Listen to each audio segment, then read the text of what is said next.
My name's Joanna Macrae. I work in Research and Evidence Division at the Department for International Development.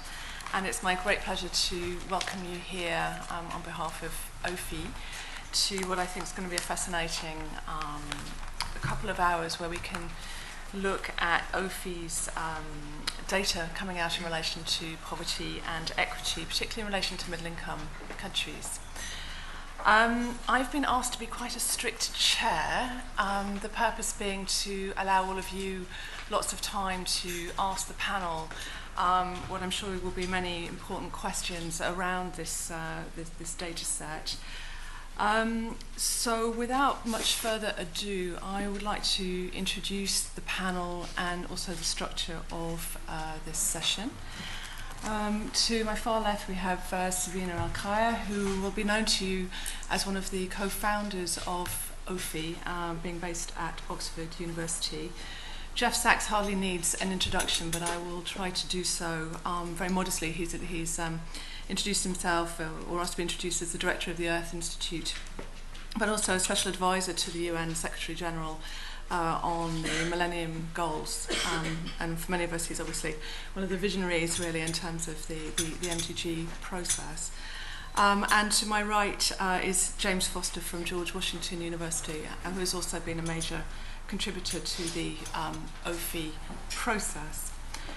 In terms of the lineup of the next couple of hours, Sabina is going to give an overview of the data that has come out of OPHI's work over the past year and is informing the Human Development Index. Jeff will then give a response followed by James, and then if you're able to hold your questions until the end and be very patient, we'll make sure that you've got plenty of time for those. A small bit of housekeeping, I'd really appreciate it if people could just double check their mobile phones, because I know it's mortally embarrassing when they go off and you can't find them at the bottom of your bag at the critical moment. But other than that, Sabina. What we are presenting today is the Multidimensional Poverty Index for 2011 for 109 countries. And as you can imagine, it takes a lot of minds and hands and fingers to calculate 109 countries. And so what I would like to do first of all is acknowledge that this is very much a team effort. It has involved research assistants, doctoral students from different parts of the world working with us, as well as friends doing qualitative and field studies and doing communication work. And I would like particularly to thank José Manuel Roche, who will join me, with Dr. Suman Seth. Both are postdoctoral researchers at OPHI, and José Manuel coordinated the calculation team, and Suman Seth has worked a great deal on the analysis also. So they will support me in presenting this. The findings initially are published in the UNDP Human Development Report that was launched on November 2nd, and the detailed findings are now live on our website as of today. So the first Multidimensional Poverty Index from 2010 covered 104 countries. And so what we did this year was first of all to update those poverty estimates for the 20 countries for which we had new data. And we were also able to add 5 countries to that total, bringing it to 109 countries this year. We were able to have comparable data sets for 10 countries, 7 of which are from our updated set, and Suman will be presenting those. And then for 66 countries, which are home to 1.38 billion MPI poor, we were able to decompose their countries into subnational regions. And so we have data for 683 subnational regions, the head count, the intensity, and the composition of poverty.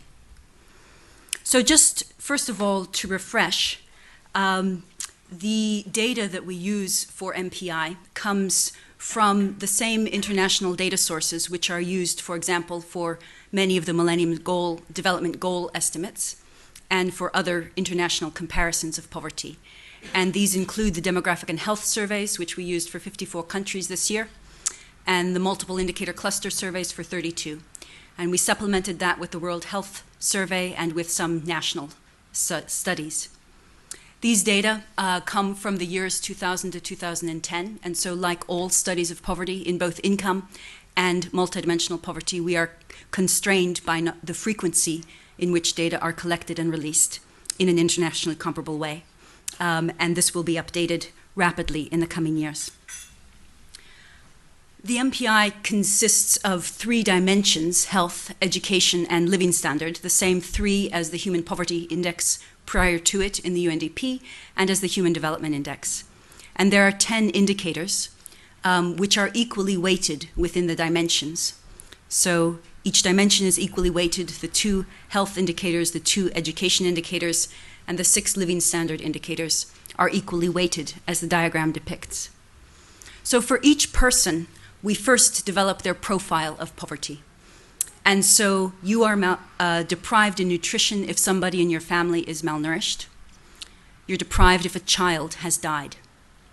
You're deprived if nobody in your household has 5 years of schooling. And you're deprived if a school-aged child is not attending school up to class 8. You're deprived if you cook with wood, charcoal, or dung. If you don't have improved sanitation, or if it is shared. If you don't have safe drinking water, or if you have to walk more than 30 minutes round trip to fetch it. If you don't have electricity. If you don't have flooring that is not other than dirt, sand, or natural.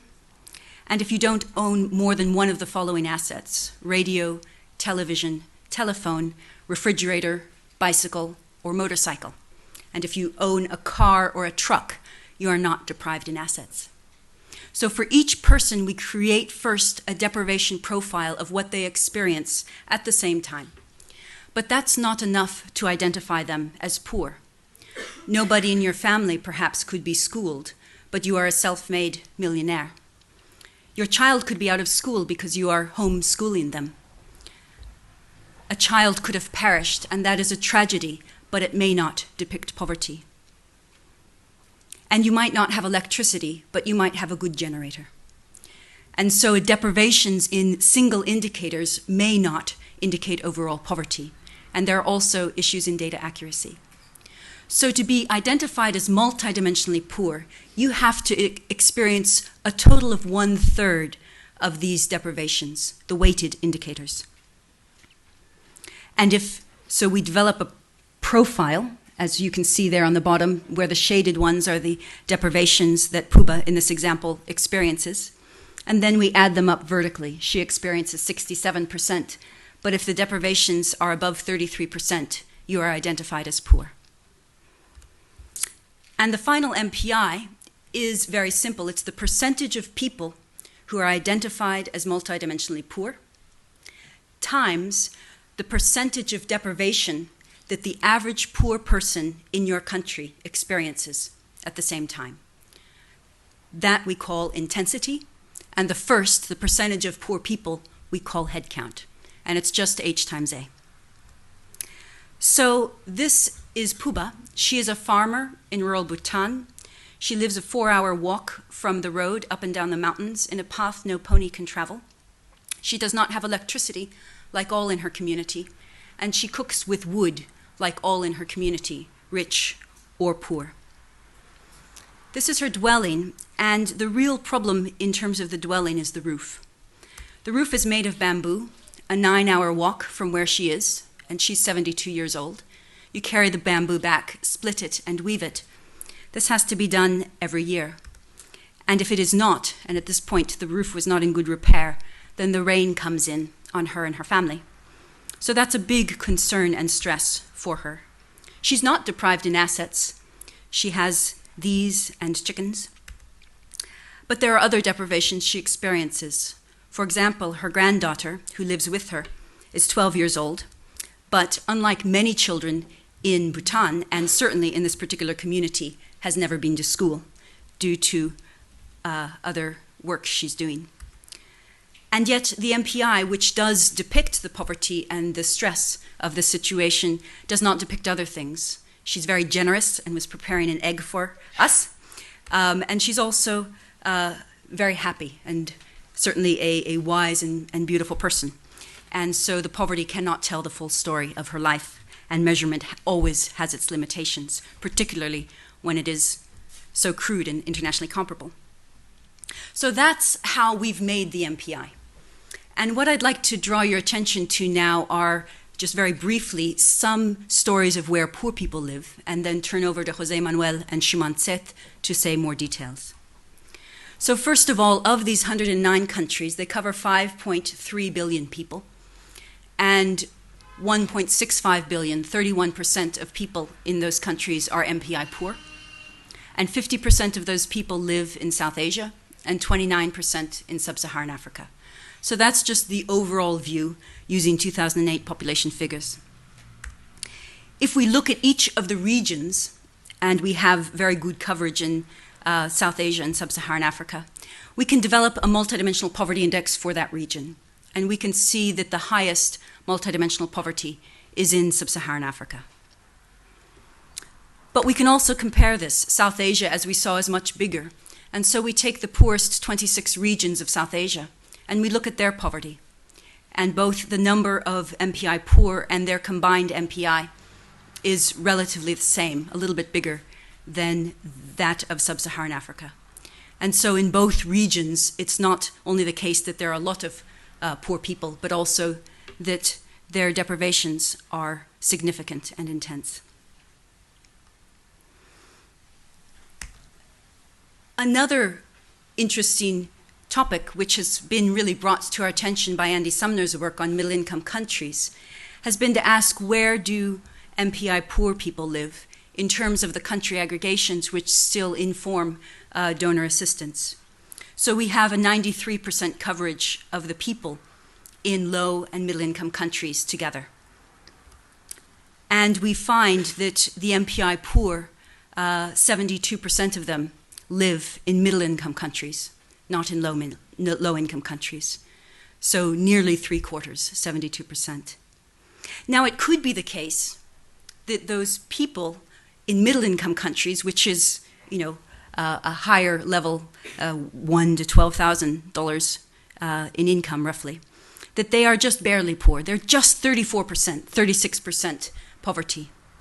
So what we did was we said, okay, let's also look at people who are deprived in at least half of the dimensions, not 1/3, but 1/2. And we call them severely poor, and the overall numbers for every country are published in the Human Development Report. And what we find is that there are twice as many severely poor people also living in middle-income countries. So it's not only the case that the extent of poverty, the numbers of poor people are so great, but also, again, that tragically, the intensity of poverty experienced by poor people is also quite high.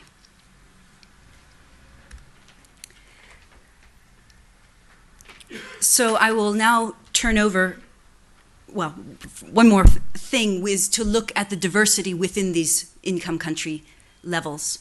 So if we look at the high income countries, and we only have a few, 40 million people, in MPI ranges from 0 to 7%. But if we look at upper middle income countries, which are roughly $4,000 to $12,000, MPI poverty is around 20% in some of them, but it goes up to 40% in Namibia. So quite a range. If we look at lower middle income countries, the range is even greater. And this graphic shows on the bottom the percentage of people who are poor, which is the head count. And so if you see at Angola, it's at 77% of people who are poor. And the vertical rise shows the average intensity of poverty that each person in that country experiences.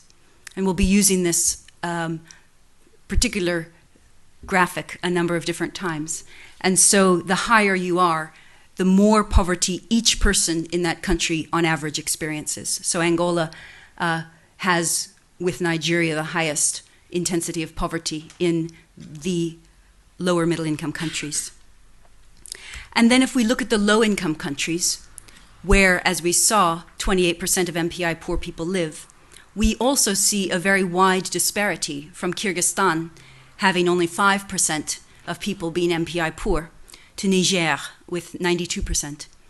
And so this is both a cause for concern in that the upper and lower middle income countries have disparities and hide a lot of differences between country achievements.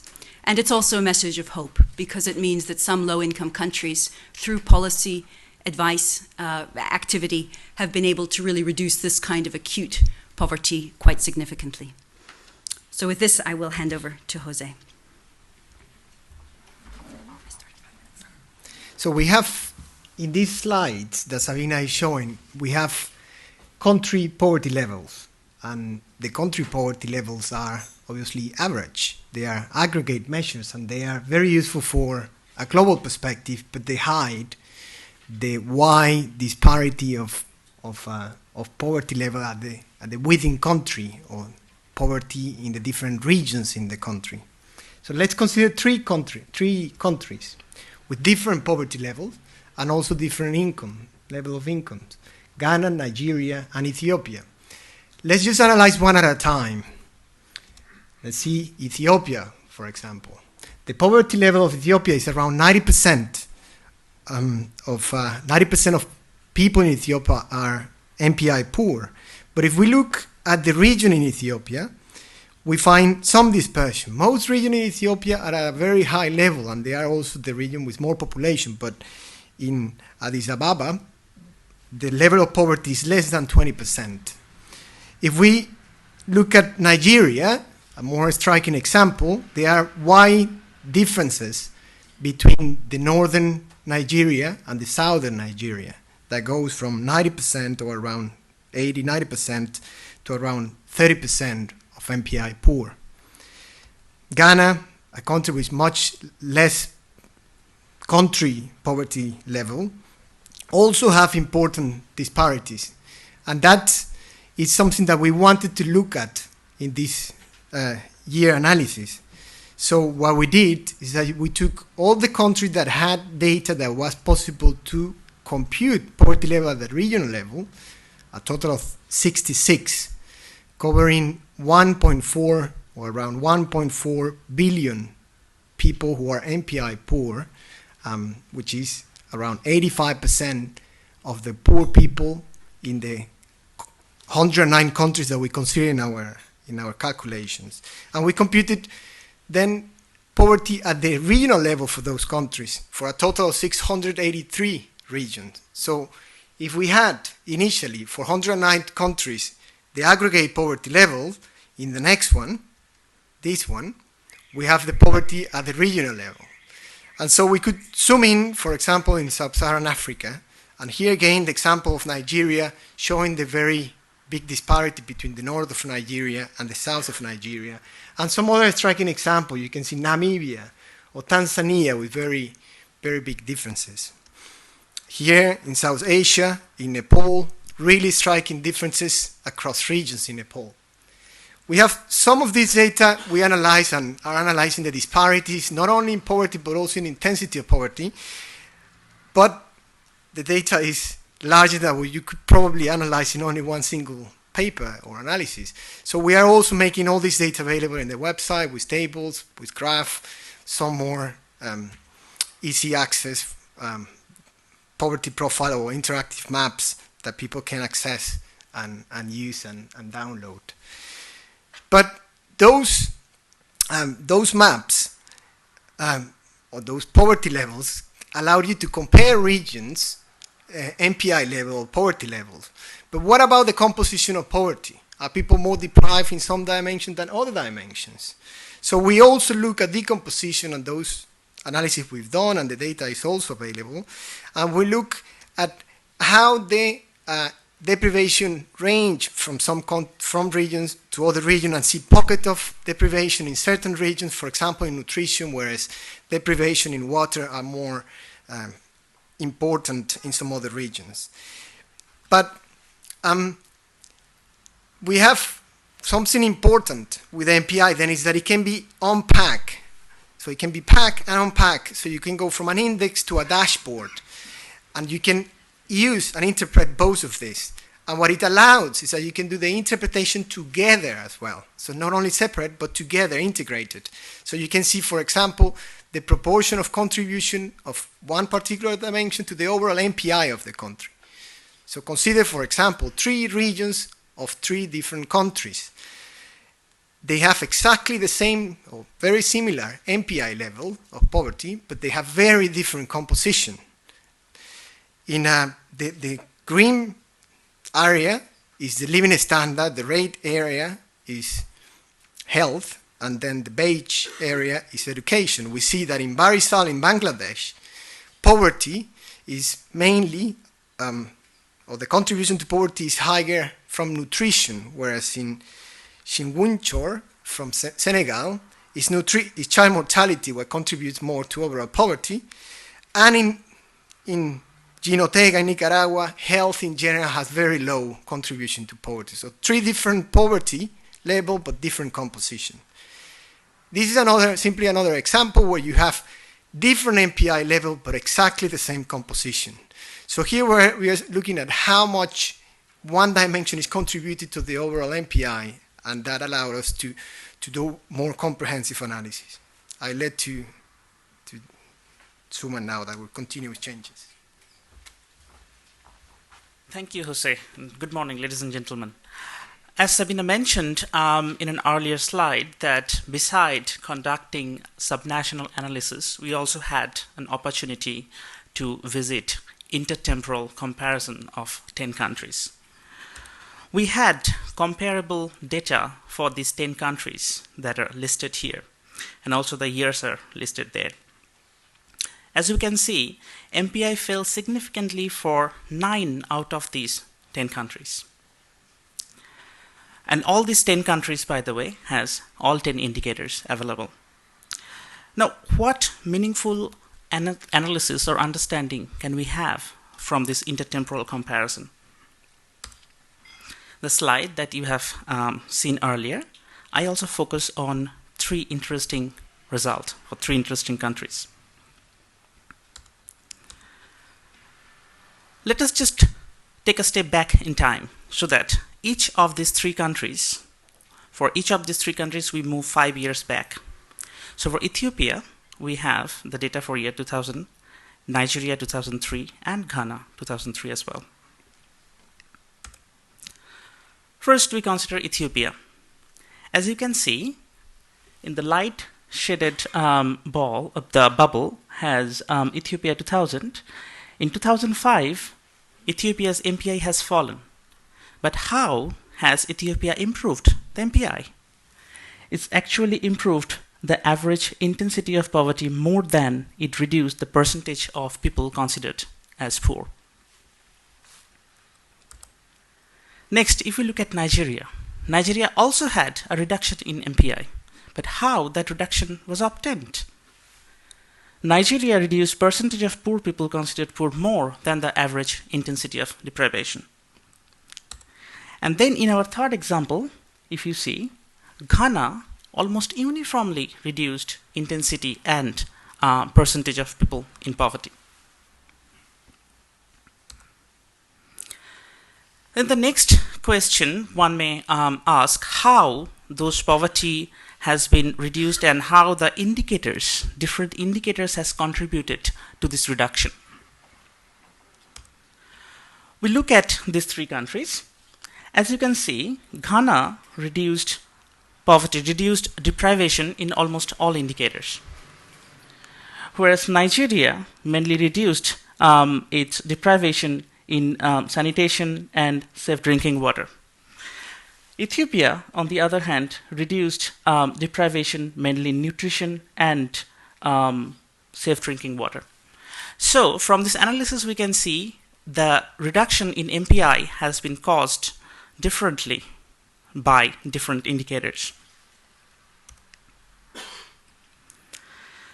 Then we also took the opportunity of combining subnational decomposition and also time comparison.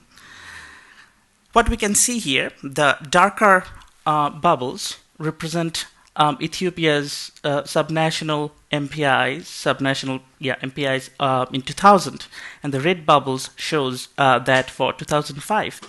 As we can see, we had seen earlier rather that MPI in Ethiopia was reduced mainly by reduction in intensity than incidence. As you can see, the populous subnational regions of Ethiopia has reduced intensity more than the percentage of people considered poor. However, the two small regions, Addis Ababa and Harare, has a huge reduction in the headcount. So the reduction in MPI was not actually uniformly distributed across all subnational regions. And with intertemporal analysis, we can see which regions has performed, and that can actually help for aid purposes and other policies. Similarly, we look at Nigeria, which, as José mentioned, that it was different. Disparity was much higher in Nigeria in one point of time. Here, we can see the South-South region has a huge reduction in headcount, much larger than the rest of Nigeria. On the other hand, the small region of North-Central actually had increase in MPI. Finally, before I hand it over to Sabina again, I just wanted to show you this decomposition by indicators. We broke down the improvement by indicators for all these regions, subnational regions of Nigeria. As you can see, South-South, which reduced its MPI a lot by reducing the multidimensional headcount or the percentage of population in poverty, actually improved almost all indicators. Whereas the North-Central region, which had increase in MPI, had 3 out of 4 education and health indicator, which receives more weight compared to the standard of living indicator, had actually increase in deprivation and causing increase in the overall MPI. Thank you.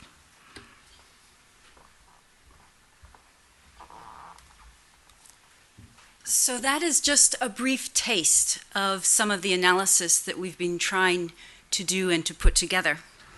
And I think the first thing to stress is that in the International MPI, we're trying to give a bird's eye view of where poor people live and how they are poor, which is comparable across countries. It's limited by data, and its comparability is limited, but it's the best we can do given the data that exist. And so it can complement the $1.25 a day measure and other international measures of single indicators. One way is simply by corroborating the findings that most poor people live in middle-income countries. We can also look at failed states, where MPI, in a sense, gives a greater analysis of failed states because they have a higher MPI as opposed to having not so high income poverty. And we can look at other country groupings. It can also go beyond that by looking at the intensity and the composition of poverty. As I mentioned, we found that twice as many severely poor people live in middle-income countries. And that kind of analysis, we can do it at many levels. And then it also perhaps complements these international markers by being able to go within countries. And although the measures are not completely relevant to different climatic conditions, to different cultures, it is, in a sense, a uniform yardstick, or the best we can do. And so we can identify regions and similar compositions, typologies of countries, of poverty in countries and in regions, and look at the policies that might be shared or different between them. A second thing, as José said, is that the MPI, in a sense, is a composite indicator, an aggregate. But it can be unfolded, unpacked. We can zoom in to look at the composition of poverty, to look at regions and dimensions. And so the dashboard and the overview indicator go together. They're consistent because of the properties of it. And so we don't have to choose. We can have both. And I think that that is perhaps a usefulness of this work. And then we can look at the composition of poverty. And this is, of course, what's most interesting at the country level, because there will be different policy implications for different compositions of poverty. And it is particularly important when we have to accelerate progress. And for example, the studies of the countries that were able to accelerate progress towards the MDGs highlighted the need to look synergistically across dimensions at the interconnectedness of poverty and not work one by one in the silos in which traditional services have been delivered. And also we can look over time, providing incentives to people at different levels of government or of civil society, and celebrating changes where they have occurred, regardless of what the overall composition has shown. And finally, James Foster will also share with you some national examples.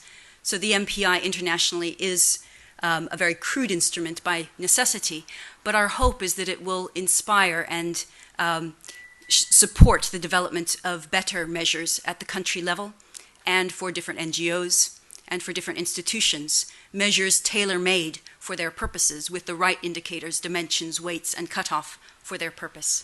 And so as we have national poverty lines and an international poverty measure in income space, we might also see those in multidimensional spaces. And finally, the data, as I mentioned, are out of date, but data are coming in quite quickly towards 2015, the deadline for the Millennium Development Goals. So we will be able to have very significant updates in the coming 2 years of the MPI data and many more cross-time comparisons. All of the tables, as they have said, are up on our website from today, as are the briefing documents and maps, interactive maps, country profiles that have the composition of poverty and the regional decompositions mapped in them, and little pinwheels that you can click on to see the composition of poverty in every region. So we do look forward to your criticism, to your guidance, to your support, and to your collaboration in figuring out how to take this work forward. Thank you. To Sabina and to José Manuel and to Suman for a very clear and very succinct and perfectly on time introduction to the work. Very, very interesting. We've got a slight tweak to the lineup because we've just been refining train times. And so what we are going to propose is that Jeff is going to take the floor as planned.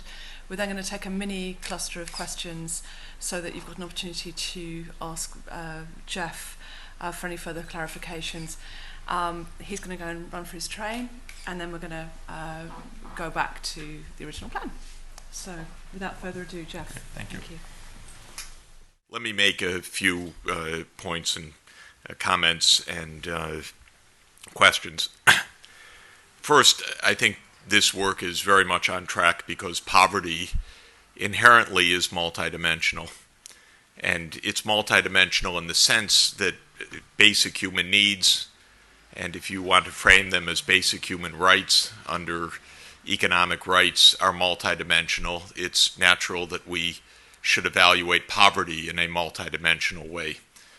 The World Bank's squeezing of poverty into a unidimensional account of $1.25 a day in purchasing power parity might be an analytical convenience, but it does harm to the concept of poverty that we're after in terms of assuring that minimum standards or minimum rights are achieved across the world by everybody. So I think that conceptually, not analytically, but in terms of endpoints of what we want to measure, we need to measure things multidimensionally if we're talking about the alleviation of extreme deprivation. That's why the Millennium Development Goals are 8 goals rather than Goal 1A. It could have been that world leaders said we'll reduce income poverty by half by the year 2015, but they didn't say that. They said we will aim to reduce income poverty, hunger, absence of access to schooling, gender inequality, child survival or child mortality, maternal mortality, disease burden, and lack of access to basic amenities like safe water and sanitation. And this was quite wise and unusually wise, I would say, when world leaders set goals that they didn't oversimplify. And I think that this index is therefore completely compatible and in the same spirit as the MDGs, and the MDGs were in the same spirit as the Human Development Index, and that was in the same spirit as the Universal Declaration of Human Rights. So I think that this has a hallowed and proper tradition. The second corollary to that is that solutions to poverty are also multidimensional. This is perhaps the hardest thing to maintain in our public discourse, because almost every impulse is towards the magic bullet solution. And a lot of our rhetoric, regrettably internationally, is how business or economic growth is going to solve poverty. And the implication often is that the private sector, for example, for many people ideologically, is the solution to poverty, and we get tastes of that in official drift all the time in my country, because the U.S. likes that approach in particular. But since poverty itself is multidimensional, it's not surprising that solutions to extreme poverty are also multidimensional, and I would say in two senses. One is that there's a fundamental targets and instruments issue, which is something that Tinbergen informed the economics profession of 60 years ago, which is if you're aiming at a number of things, you probably need a number of instruments to hit those things, because they tend not to be perfectly correlated. And if you're aiming at health outcomes, schooling outcomes, basic amenities outcomes, freedom from undernourishment, it isn't surprising that you probably have to do a number of things to achieve a number of different goals. That's really important to keep in mind. And I'd say a second corollary is that to achieve any one of these goals, there is in general a kind of production function approach that I think we can keep in mind, which is that multiple inputs help with any specific output. This is the synergy idea, that not only do you need multiple instruments, but in general it's not one instrument per target, pure and simple, but each instrument will contribute to multiple targets, but perhaps with different weights and different efficiency. Probably one of the most important things one can do for schooling is to have schools and teachers. And that may be the principal investment to make, but not only are there other ways to achieve schooling, for example, to ensure that children aren't sick with malaria, so health inputs can help school outcomes, but also investing in schooling will help in multiple other outcomes we know in the other dimensions of poverty. So multiple solutions.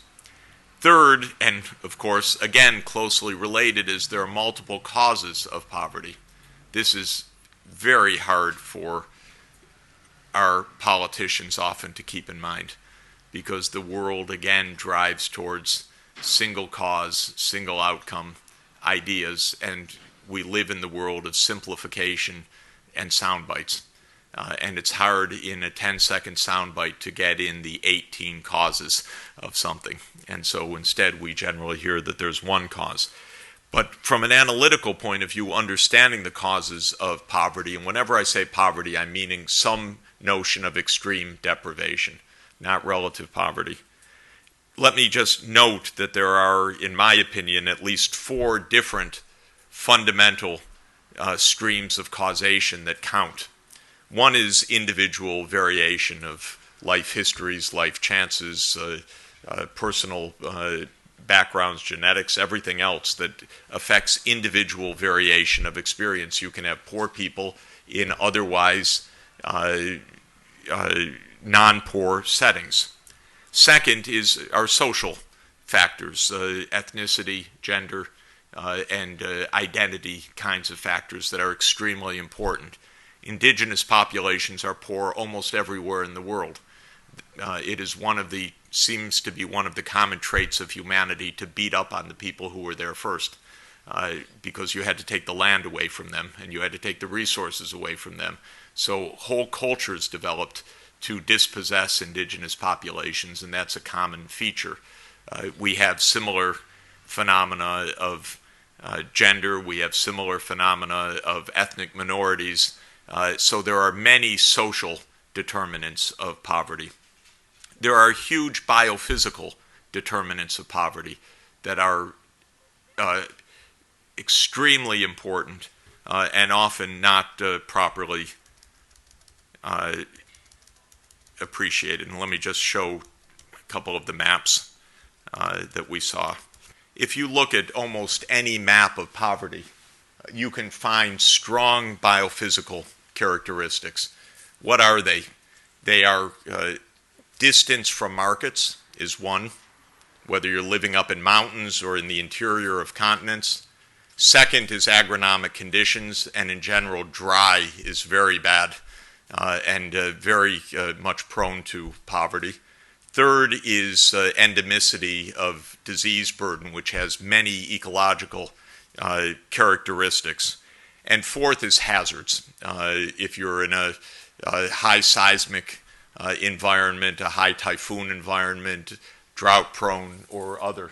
So in Africa, it's not surprising you have a Horn of Africa phenomenon. This is an extreme dryland area, also mountainous, and many problems of malaria endemicity, drought, agronomic conditions, and you have in the Sahel both interior poverty as being very extreme, the landlocked regions, but you also have extreme disease burdens of several kinds and very limited agronomic conditions. As you move to the coast in West Africa, poverty diminishes. There's a gradient that's very strongly geographical. As you move to the coast and the wetter regions, equatorward in Africa, poverty tends to be reduced.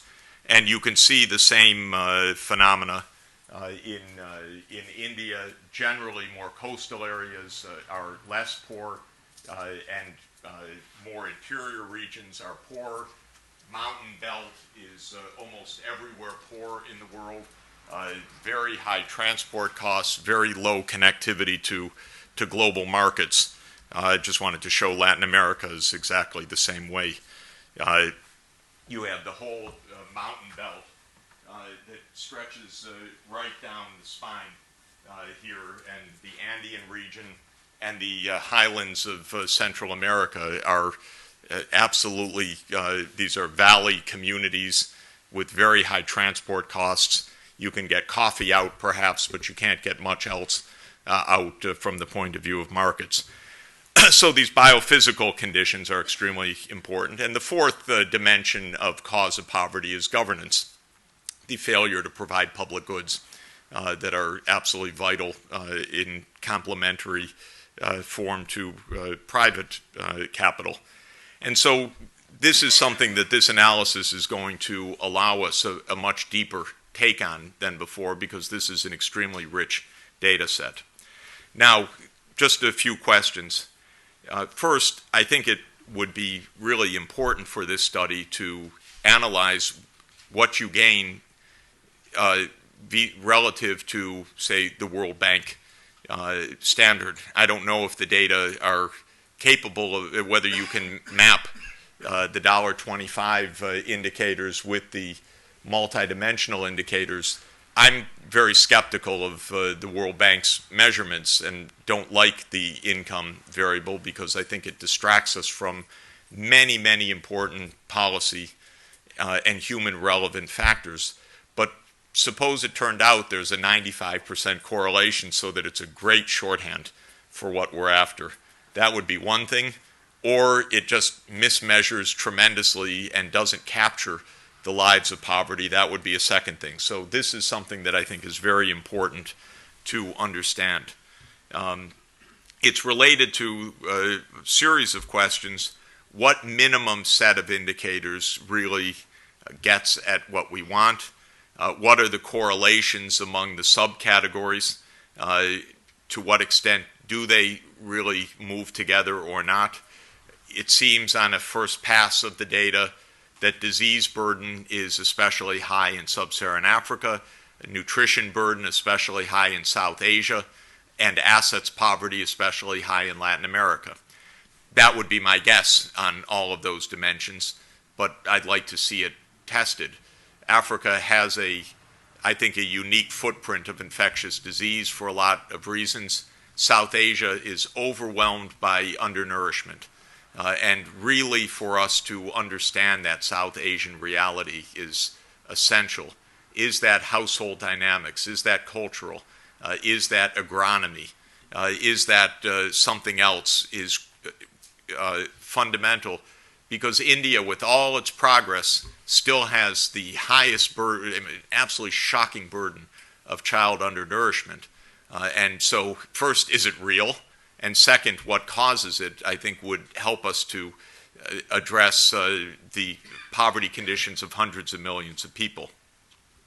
These data also allow us to get at the kind of causation factors, or should, much better than before.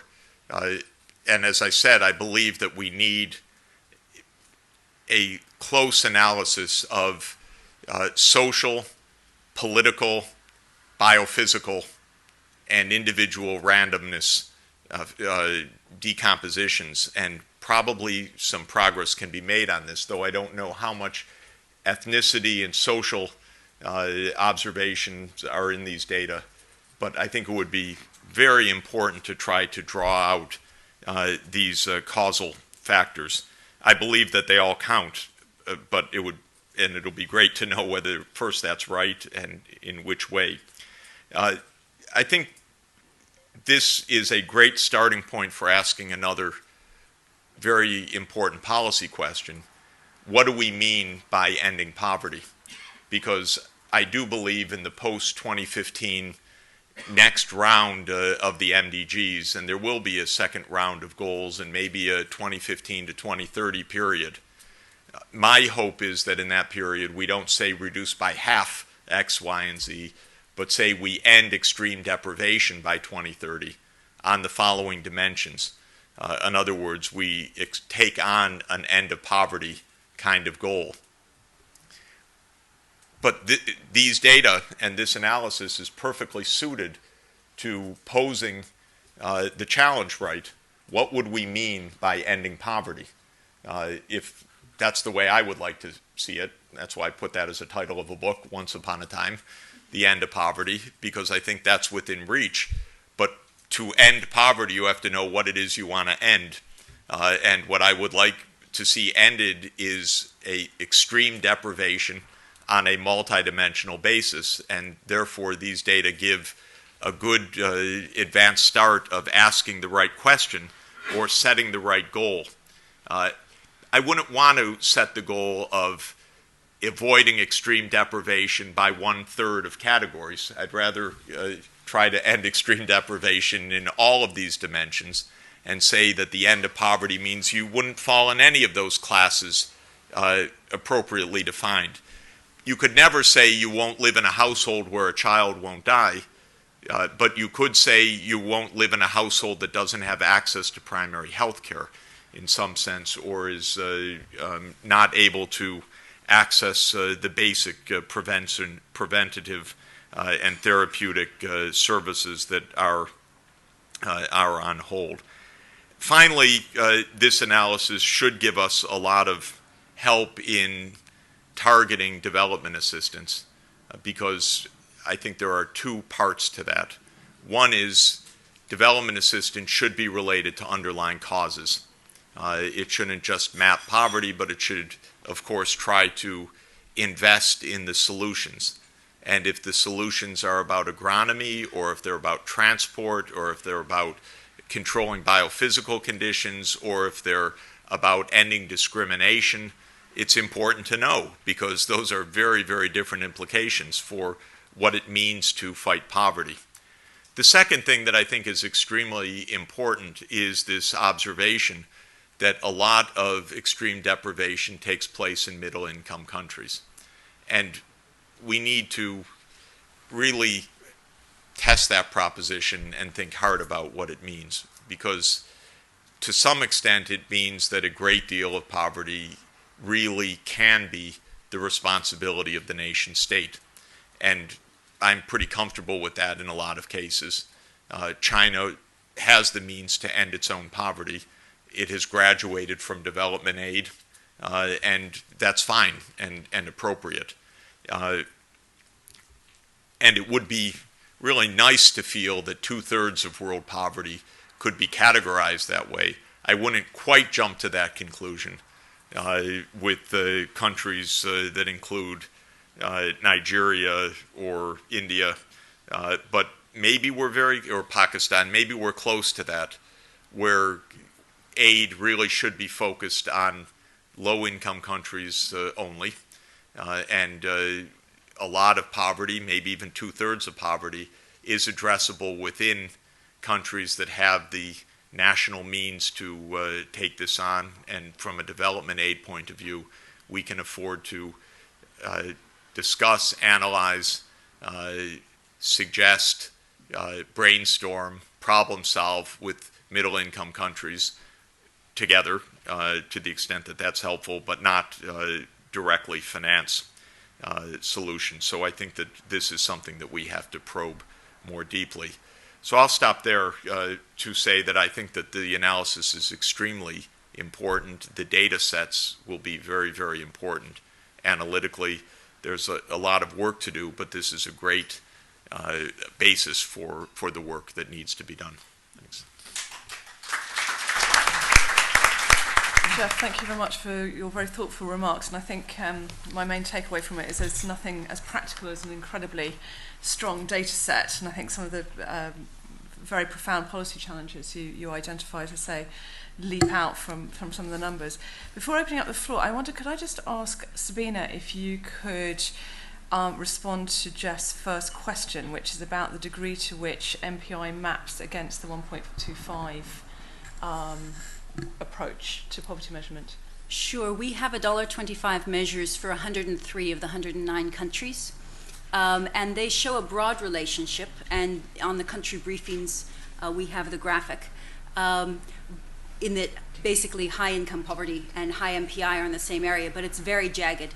And so we can see, for example, in Ethiopia, we have 40% of people who are income poor and nearly 90% who are MPI poor. In Yemen, income poverty is higher than multidimensional poverty. We are now doing a set of micro-studies with data sets that have both, to look at the individual level. Are the same people MPI poor and income poor? Preliminary analysis is that it's also a mismatch. So the polycorrelations between these things are lower than we expected. If I could just make a comment on that. That's just fantastically interesting, I think, because if you're a household that has income, but there's no clinic around because the public goods are not provided, or if you have income but you're in a holoendemic malarious area, or you have income but you're in some other way unable to turn that private income into the solution to either a geographical, biophysical, or public goods service, then you can end up extremely poor. And this is why it's so important to do that analysis from a policy point of view, because ending poverty is about public investments, not just about private income. And it's about public investments targeted at also underlying biophysical realities. So the income can't begin to address those real issues, and your data set will allow us to understand much better why that is. Good, thank you. Just very briefly, I'd like to open up the floor for questions, particularly to Jeff, but also to Sabina. Would you be kind enough to identify yourselves as well? The gentleman here. Yep.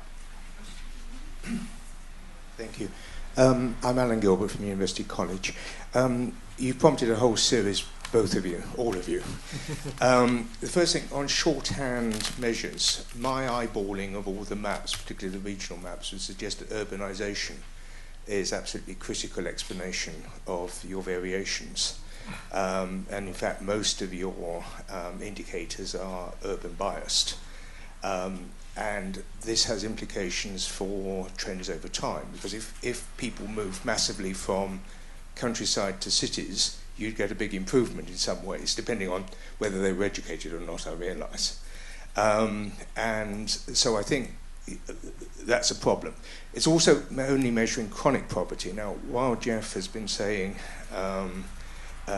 income's not sufficient, but aren't you just measuring chronic poverty? Because you could have no change whatsoever in this particular measure, but there's an economic crisis that year and everybody's going hungry, and you haven't actually measured this year the nutrition, which is the only thing that will fluctuate. The indigenous point, yes, most indigenous peoples, but the measurement system here is biased against indigenous people. I was thinking the Amazon Indians.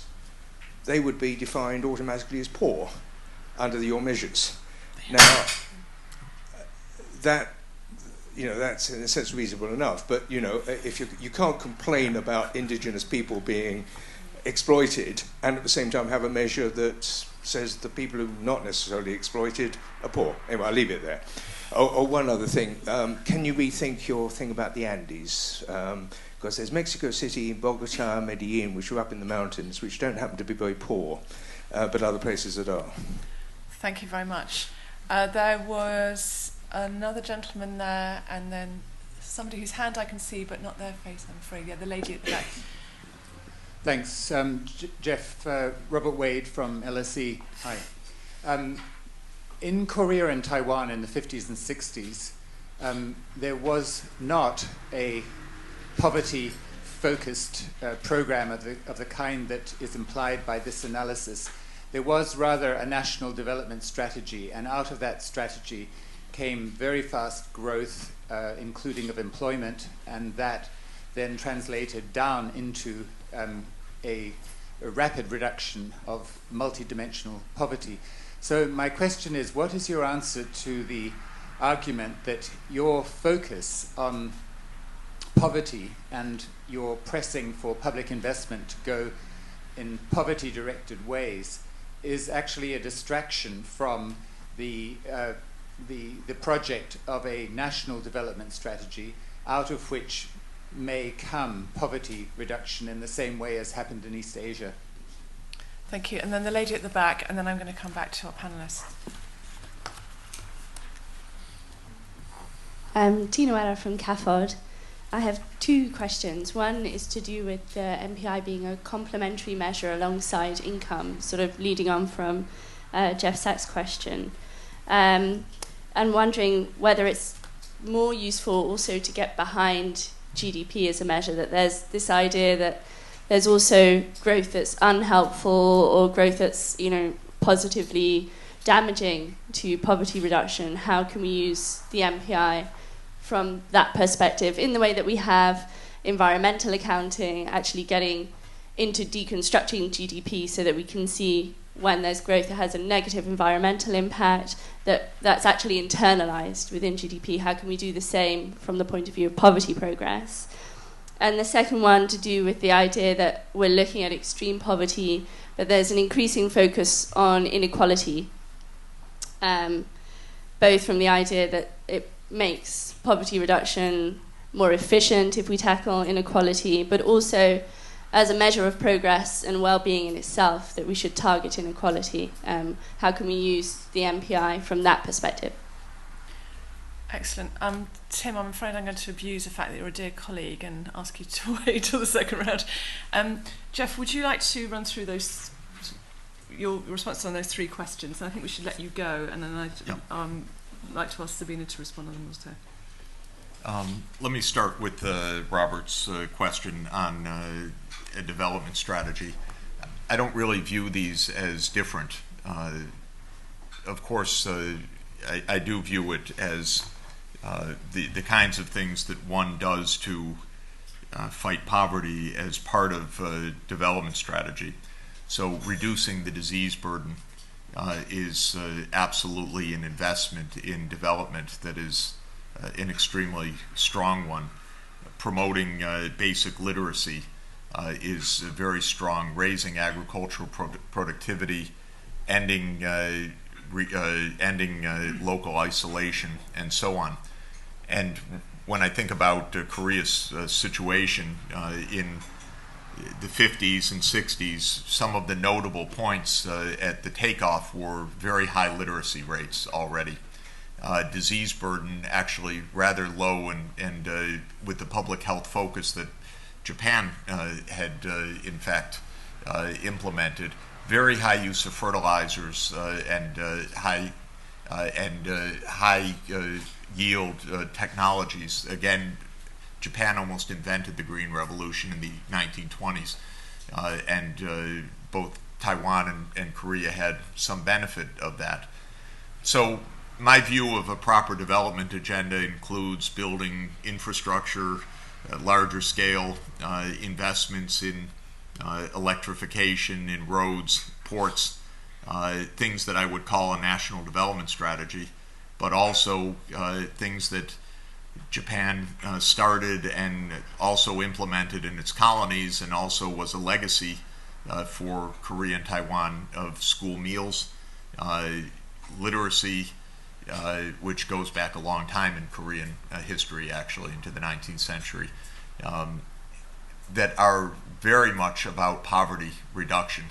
So I view the poverty reduction as a fundamental investment in human capital and in basic infrastructure and in agricultural upgrading. I guess those are the three main poverty reducing elements that I see. Healthy, nutritious, educated children as one cluster, building roads, power, and infrastructure reach as a second cluster, and achieving a decent breakthrough from traditional agricultural productivity standards, which are usually between 0.5 ton and 1 ton per hectare, and raising agricultural output of staple grains to 2 or more tons per hectare as a third cluster. And those, to my mind, are fundamental parts of poverty reduction, but I would call them, Bob, the same as a national development strategy. So I wouldn't see any sharp difference in this. It's just making sure that no part of the society is left behind in that investment in the human capital and the opportunities. So perhaps one difference, practically speaking, is the following, and this is where trade-offs would be. There are poor parts of any country and less easier to reach parts of countries. And I would absolutely say, despite Medellin and Bogota and the mining capitals from the Spanish Empire and so on, and then the coca capitals and so forth, more recently, that mountains are very difficult places for development. And I've worked in about 50 mountain countries around the world, or countries with mountainous regions, and they're just tough. You can export mining and high value crops, but you can't get processing industries and other, you can only process the primary commodities, sorry. Well, yes, okay. I will assert that. I will leave, you will disagree, and life will go on. But in any event, I believe mountains are very difficult, and that's been my experience over 30 years of working in mountainous places. They have very high transport costs, and this is a major problem for development. So the point I was going to make is that there's always a question of timing. When do you start going after the more distant, the poorer, the intrinsically more difficult places? In the United States, Appalachia, or in China, Western China. And one of the aspects of the Asian development model that's a little bit different from this is go with your leading edge first, your coastal areas, build up your ports, go for inequality in some sense, go for the high value, high return areas, and then use that income generated to invest in the Western development program in China and so on. That's where more than nuances come in. That is part of strategy of, is it internal migration? Is it investing in infrastructure in more remote areas? How do you view that? That's a big issue, which I think is a very valid set of trade-offs, which I won't go farther to state. In terms of indicator bias, Cities have lots of advantages in general, and cities generally have higher incomes per capita considerably than rural areas. But to get to cities, you need agricultural modernization in general as well. And therefore, a kind of green revolution has been part of successful urbanization almost everywhere. One of Africa's continuing challenges is very low agricultural productivity, and still 70% of the population in rural areas, and because that's where people live to eat. And I think that this is not a bias, but a reflection of the fact that urbanization and development go hand in hand in a pretty intrinsic way. Finally, on targeting inequality, I probably have nothing to add to a long discussion on that, except to say that inequality matters, but absolute poverty matters even more, in the sense that that's a life and death issue, and inequality is a social decency issue. And for rich countries like ours, inequality is unjustified, costly, dangerous, and unhealthy.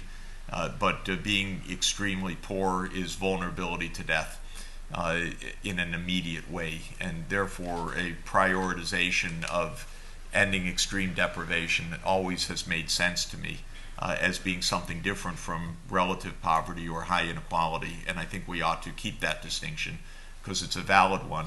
But the levels of inequality in our societies, as the OECD report a couple of days ago reminds us again, has increased considerably and reached unacceptable levels within the rich countries. Thank you very much.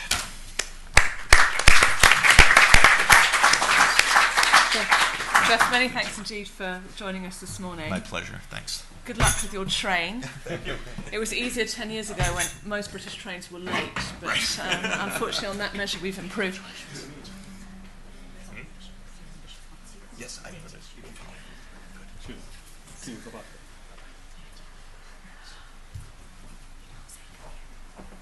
I would just like to invite Sabina to, to follow up on some of those questions, because I think particularly the question here in relation to indicators would be worth reflecting on just for a moment. Yes, if you look at the MPI poor people, 84% of them live in rural areas, and 16% in urban areas. It's difficult to know if that's accurate, because in urban and rural areas we use different income poverty lines. And so this is a comparable yardstick, but are the indicators accurate in urban areas? They're measuring something. And so we need more discussions with people who work on urban poverty. We considered trying to look at waste disposal, overcrowding, other indicators, and we could not for all of these countries, though we can for a subset. But it would be good to think about either a more balanced indicator set or looking at specific indicators for urban poverty. I think that would be the quick answer. I have other things to say on the previous questions, but I think we can carry on. Okay, great. James. Yes. Great. Yes, some of the issues we've been discussing are now going to be hit upon. In particular, I want to focus on the country examples, because that's where a lot of the action has been in the last year or so, with so many countries looking at the possibility of taking the kind of methodology that has been developed in the MPI at the cross-country level and applying it within their own countries. We mentioned something about the middle-income countries being able to handle more on their own. Well, they're taking it on. They're looking at more directly at what kinds of dimensions are needed to be focused on. And I believe that this is indicated by the examples and the cases that I'll be discussing here. So motivations for National Mpi are a little bit different than for the cross-country case. Cross-country, you want to see what's happening in a comparative sense. Within country, there have been calls for understanding how progress is moving within different dimensions of poverty in a quick and direct way so that you can monitor and evaluate what's happening on the ground level. Informed planning and policy, this is really where the action is, and we'll show you an example where it's being implemented. Target poor people and communities more effectively and reflect with the possibility of reflecting poor people's own understandings of poverty. The cases we'll talk about here are Mexico, which implemented the approach in December of 2009, and Colombia.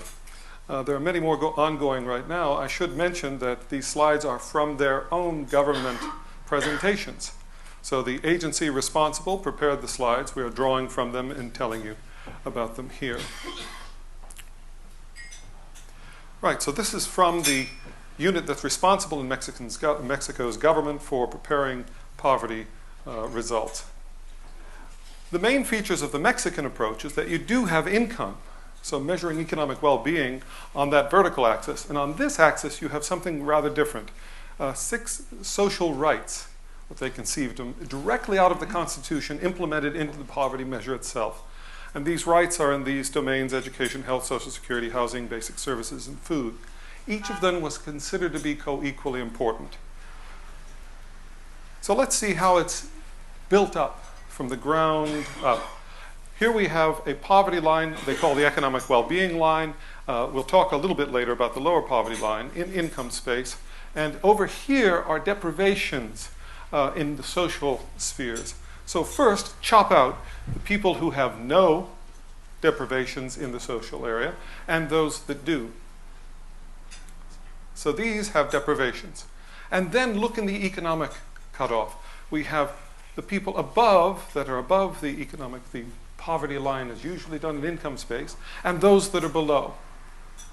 Here are the multidimensionally poor, according to Mexico's poverty methodology. This is their official approach. It's because they are both deprived in the social domain and as well in the economic domain. Now, they're interested as well in vulnerable populations. So this group is vulnerable in terms of social deprivations.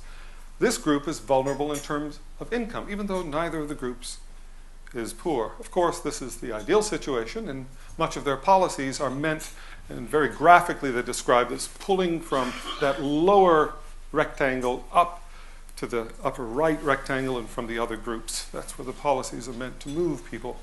They also are quite interested in looking at more extreme levels of poverty.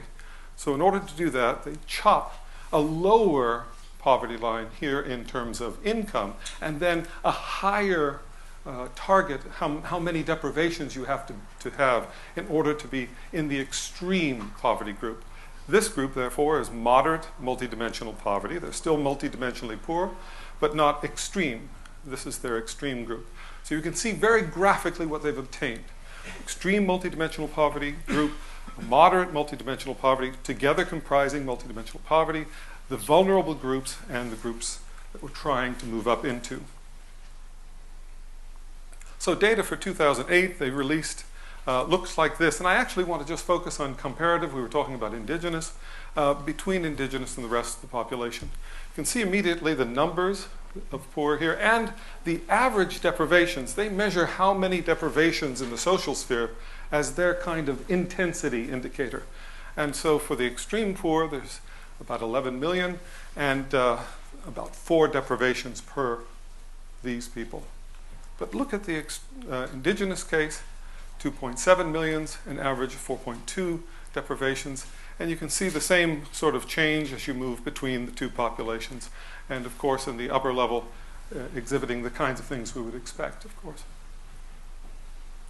We can see this as well, the incidence, the percentage, the total number of people who are poor divided by the total number in the region for the various regions. And we see the picture that we, of course, have put before. Mexican reports 2 indicators. They report the head count ratio and the average number of deprivations, which is related to our A measure.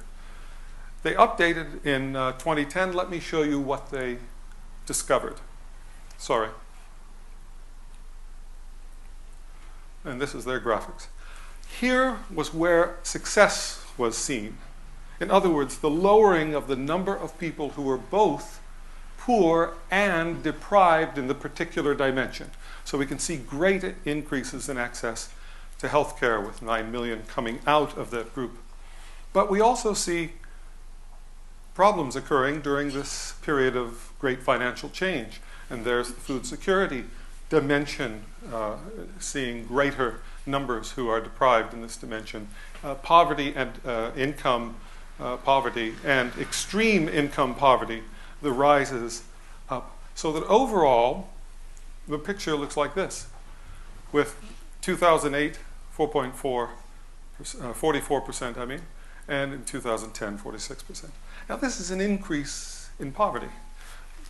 Not so much of a change in extreme poverty. But can you imagine a country just implemented this and they see increases in poverty? My question to you, is this something that the government could explain? Yes, they can, because they have these dimensions in which they're actively working, and these dimensions where you may see a little bit less control, with income changing over the time as a result of a temporary shock. So what it made was, I talked to the person in charge of this, that he would go to the governors in the states in Mexico, and they could explain what they had been doing to solve poverty. And they could explain why the figures looked as they were by the nuanced decomposition by dimension. The second example is from Colombia. And they've taken it a step further, so let me explain. This measure was proposed by the National Planning Department based on our methodology. It's an instrument for design and monitoring public policy. It complements income poverty measure, and they had a thorough discussion and vetting process. Here's the measure, 5 dimensions, and each dimension, the weighting is equal for the indicators. The key here is to see work as being an important new dimension employed in this measure, particular formal work. They're very interested in informal jobs, saying that they're the types of things they want to move away from, moving into the formal sector. And over here, housing and public services, the great emphasis on creating affordable housing. Okay. We've seen within Colombia, as a result from these years, a great decrease in both the incidence and in the overall adjusted headcount ratio. That's the combined incidence times the intensity.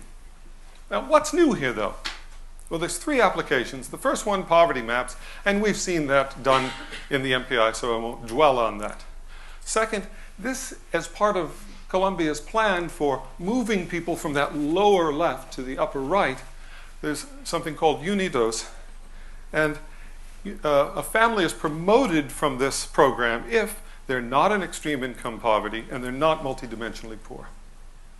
And so that's their process by which they're pulling people up. Finally, the goal for government national development plan, this is part of a national government plan by which people in ministries communicate. The multidimensional measure becomes a coordination methodology, a way of getting ministries to talk to each other, because you're not focusing on your own dimension itself. A person is only poor, right, if they have enough intensity across dimensions. So you could go after someone who is deprived in one dimension, they might not be poor. So the idea is to focus on the people who are multiply deprived at once. And the only way is to have a coordination. This is the way they coordinate among the various ministries. The president called this into session. Here are some goals. I won't dwell on this, but they actually specified goals. Will it be done? This is from the official statement. If the plan's accepted, is accomplished, every ministry does its job and effectively spends its committed resources, then they hope that they will have a decrease of this number, more than 3 million people lifted out of poverty. Thank you very much.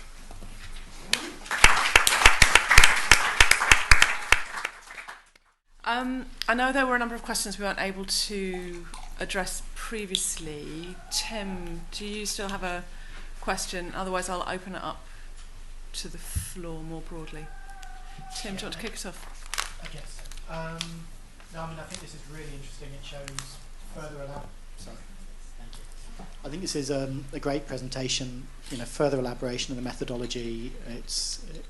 We're seeing, more applications, more usages, and more adaptation and adoption by national governments. And I guess, I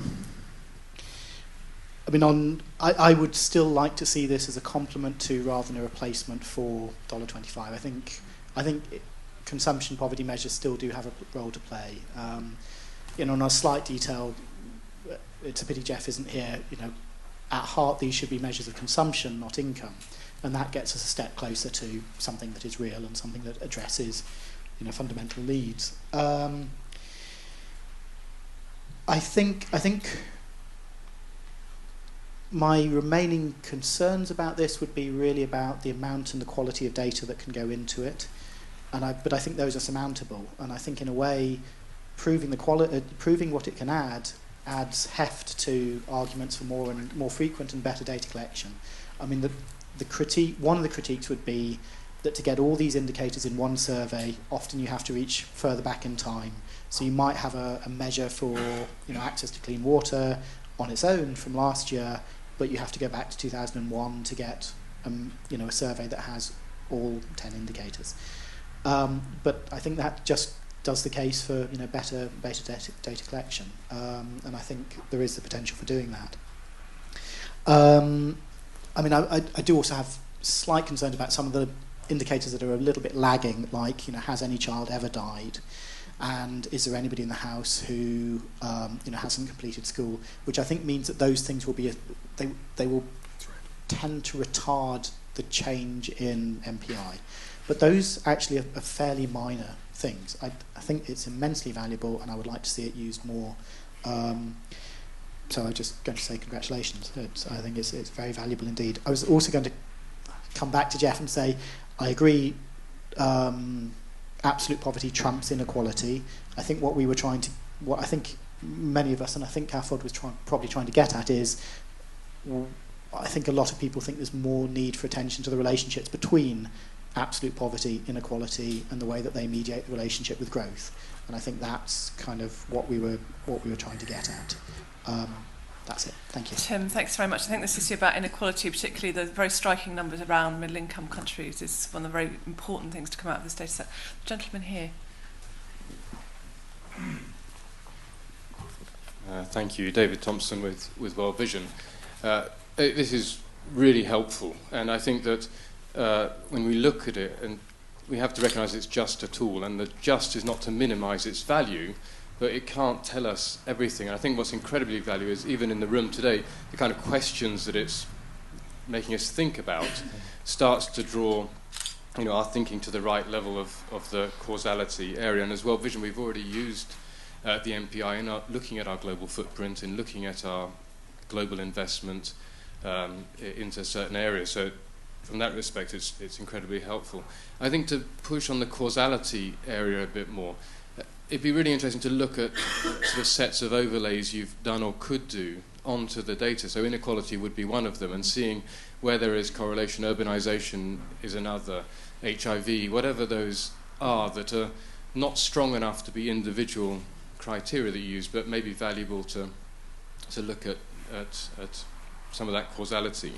And the second area, which is really interesting, the intertemporal work, that generally helps us look back, of course, at a trend over time. I'm just wondering if you've done any work that looks in terms of projection. So in 10 years' time, what could that look like? Because that's what interests as well. How badly off track is any particular country to deserve focus? Thank you. Thank you very much. There's a gentleman at the back here, and then I'm going to ask for a response, and I'll take another round. Thank you. I'm Colin Marks from the Development Planning Unit at UCL. Firstly, to congratulate you on a great initiative. What I wanted to comment on is that I think there's a potential danger and a wonderful opportunity in the initiative. And the danger is that, as we all know, there's a long history of punishing the poor and working out who's deserving and undeserving. And that's largely a product of the data.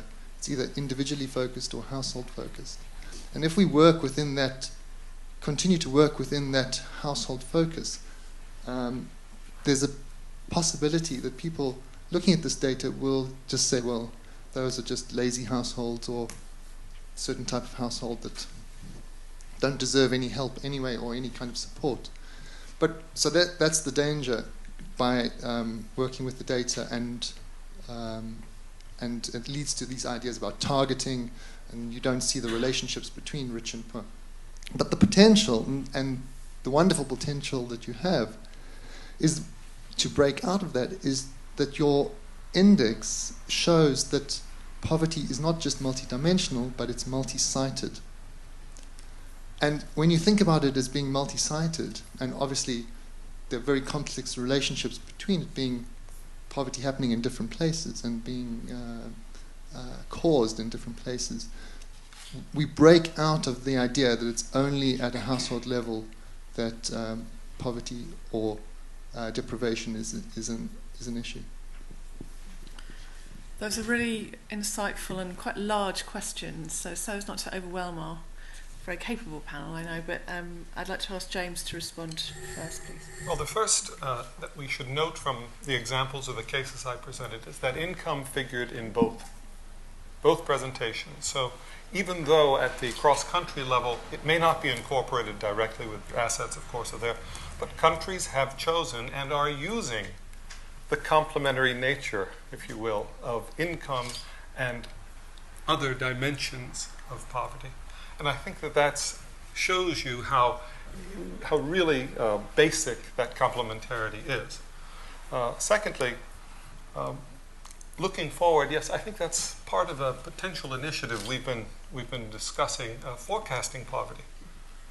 Essentially, this is where a lot of the action is in many dimensions. First of all, I just mentioned over the last period, we were taught that we just were caught with our pants down. It was very difficult to predict where things were going. We didn't have good data on a timely manner. And as a result, some countries were greatly affected by the financial shocks and others were not. So it would be great to be able to find a way of having a sense as to which countries seem most vulnerable at any point in time to the kinds of shocks. Notice that was a financial shock. So of course you're going to see big impacts in that dimension. Other dimensions weren't nearly as affected. So I agree that's a very interesting and intriguing subject. The other comment of identifying households as whether they are lazy or not and these sorts of issues, I think that is a potential problem. What's interesting, though, is that in a sense we're looking at the tools that households have available with which to pull themselves out of poverty. They could have those tools and still be living in a pretty bad situation. What they do with those tools is their own. So interesting, many of the folks who are on the right in our country have seen that as being a very interesting part of this approach, that it's focusing on tools made available to people to pull themselves out of poverty. And that I think resonates with all of us. Sabina? Thank you. First, just to reiterate that we would love more consumption data from the same surveys, and Diego Zavaleta, who's here somewhere, is, in OPHI's surveys that we field, we do include a shortened consumption and expenditure module to try to get at that, and we are using data sets. We've identified them and have a research project looking at them. In terms of the potential stock variables, child mortality and years of schooling, that was one of my complaints. It's been interesting, and I don't understand it yet, but that in the cross-time comparisons, they go down. And so we don't know if the recall periods that have been reported are shorter than the potential ones, or why they go down. So we are trying to figure that out. In terms of inequality, Suman Seth is working a little bit on inequality among the poor. And so, for example, looked at the Gini of the countries and inequality of the poor, and we don't see a relationship. So we're playing with different things, and it's so far interesting that we haven't found relationships, but we will be working more on that.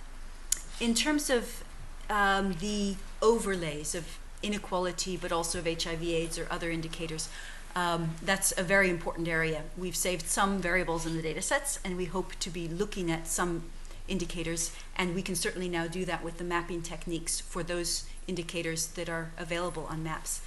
For example, this year we did it for unmet needs of contraception, both for spacing children and for containing the number of children. And so we were able to overlap and see how that reflected MPI status or not.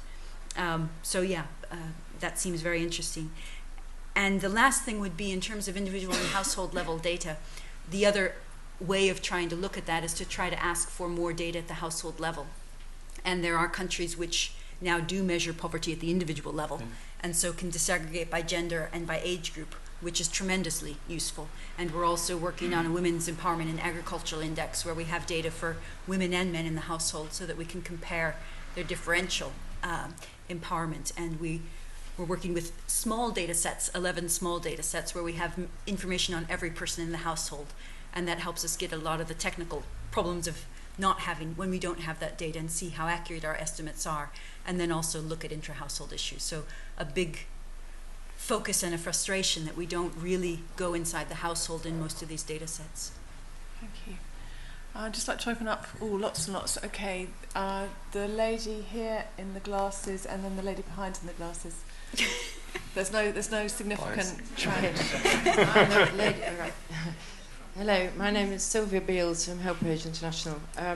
I just want to thank the team, first of all, for it's a great presentation, and also to have Jeff's comments here. I mean, particularly around the social idea of deprivation, because I think what we're really interested in, and you know, we're talking to the OPHI about this, is yes, what the data tells us, but currently what the data doesn't tell us. And the issue of age is one of those dimensions which isn't yet captured in any data set in relation to poverty particularly. And this creates a barrier to investing in policies and thinking really about how to bring the older poor more up front in development interventions.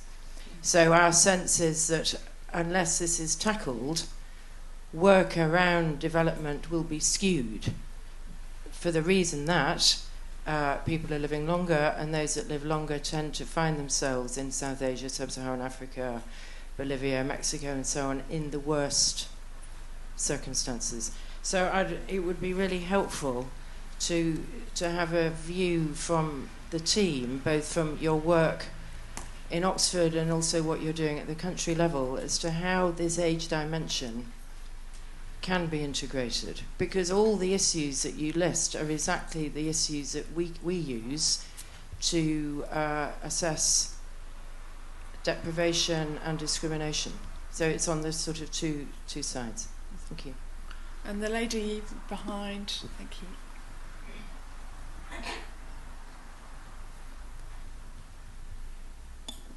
I'll stand up since I'm quite so short.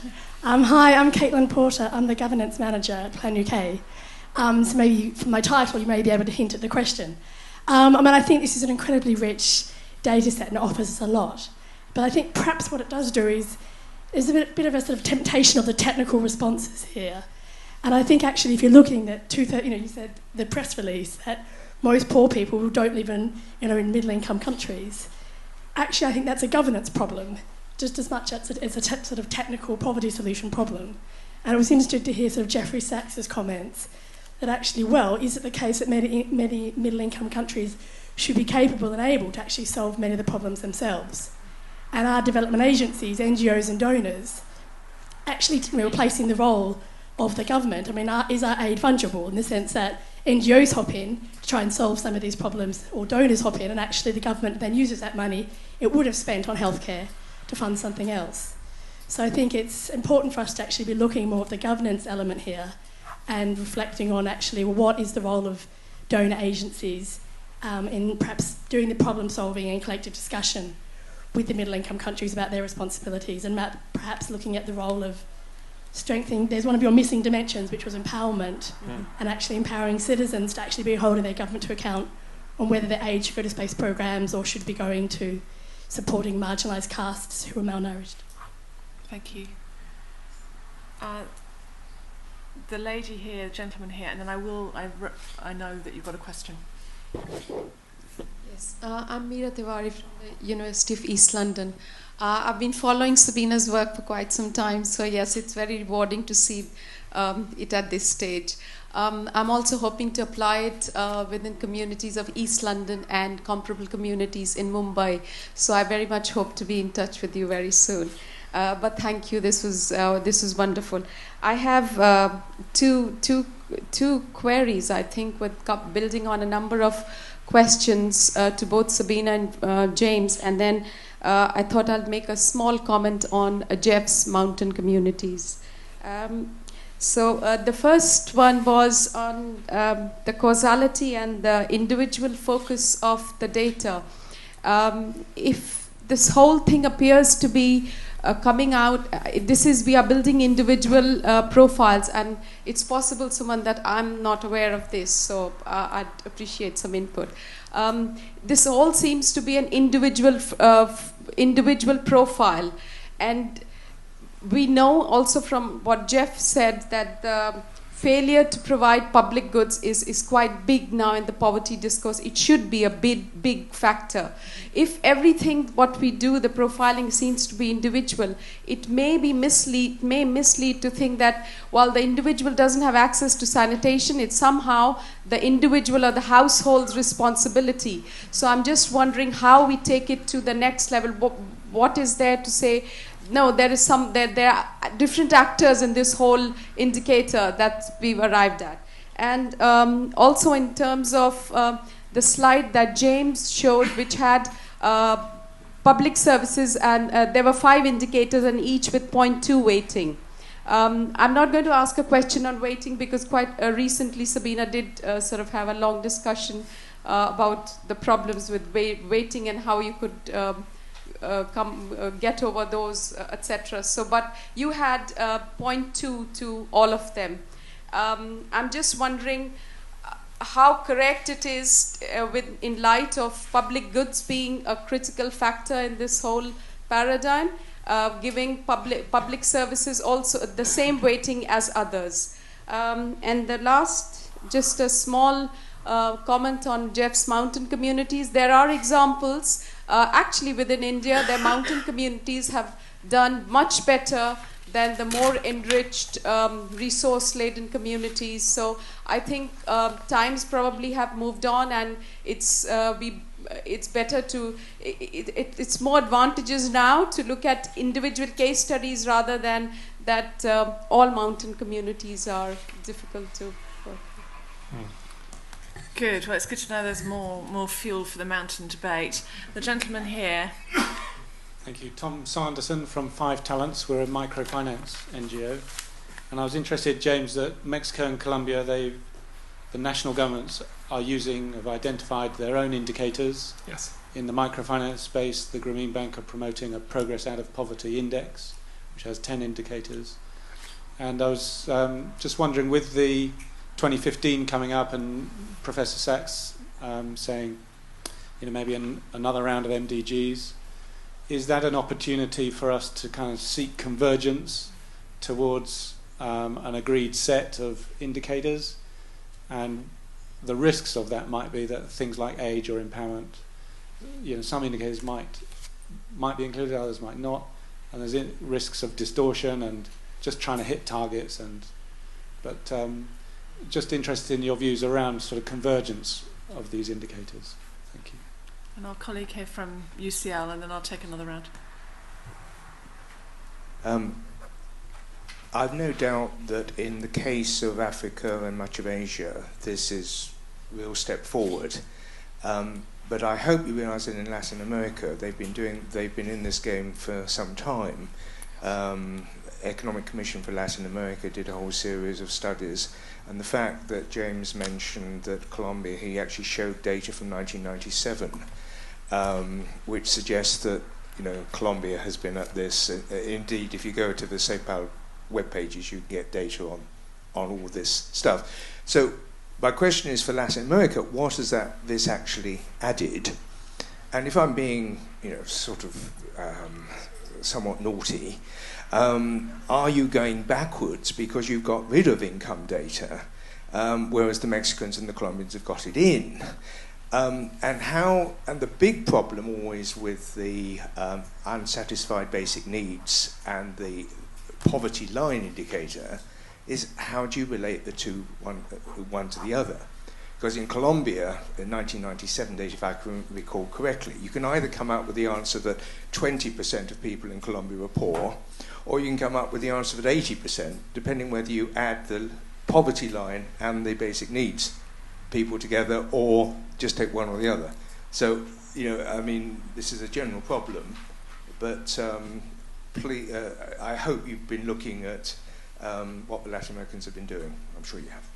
You've got Latins on the team. Thank you. Sabina, would you like to kick us off? Yes. So in reverse order, yes, our colleagues, José, Maria Santos, who's now based in Argentina, and many of the OPHI people are from Latin America. And so we are working with CEPAL and ECLAC. We've signed an agreement with them, and they will be helping with the technical support for national, official, multidimensional measures in Latin America. There has been a history of work on basic needs that then, in a sense, has fallen out of favor. And what the new multidimensional methods bring, and which has motivated the back analysis of data in Colombia, is this factor of intensity and the ability to look at them all together at the same time. Yadira Diaz is somewhere in the audience. She's one of the authors of the Colombia measure. Yadira? There she is. So if you have questions, you can also speak with her. But it's been a very interesting and mutual engagement because of that political history with unmet basic needs. There's a lot more resonance and uptake quickly in that region. A couple of the questions were related to yours, and others were related to post-2015, in a sense, issues. And clearly there are many conversations going on. And we hope that whatever comes out will be of clear service to the poor people we're always trying to work on. And I suppose what measurement can add to that work is an overview instead of that tries to put a large dashboard in perspective without, replacing the real detailed information that you need to make policies. And that's, I suppose, our hope in terms of being flexible, but trying to add to that discussion as it unfolds. And we are actively, therefore, learning from other groups that are also doing multidimensional measures. And back 2 pages. In terms of the data on the elder poor, I gave the example of Puba. John Hammock in the back did case studies in Dominican Republic, and clearly we have identified many older poor people, and yet the DHS survey, which is the gold standard, doesn't interview a woman if she's 50 years old. She's too old. And doesn't interview a man if he's 60 years old. And so we are blind to poverty among those groups. When we have the data as to the household composition, you were asking Sylvia what we could do. When we know households which have elder members, we can look at their relative poverty to households which do not. And so we can do that kind of household composition analysis, but without other data sets. We are very limited in what we can do because we don't necessarily interview older heads of household, and certainly not elder-only households. And then in terms of governance, I suppose our hope is that we can feed information that civil society will take forward to their own governments, and in a sense say, well, why are there so many poor people? And I hope that measurement certainly has an active interface with that discussion, which is within countries. Our website is accessible to low bandwidth, so we email all our friends and say, can you really download the stuff where you are sitting? And so our aim is really to try to get it out to other groups that would have a different take and a different voice on these issues. We do work on empowerment, as you know, in developing indicators for it, and that may be something that would be added to the data sets moving forward. And finally, on the data sets issues, we, as I said, we don't know whether to be optimistic or pessimistic, but at least 30 countries will be updated each year, and it could be more than that. And so we will hopefully, in the short term, have an amelioration of the issue of old data. And as something comes forward in terms of targets going beyond 2015, perhaps the data will improve in some of the ways that you guys have been pointing out. James, do you want to add some further reflections? Yes. I won't get into the country level age question because I really haven't seen the discussion as much at the country level yet.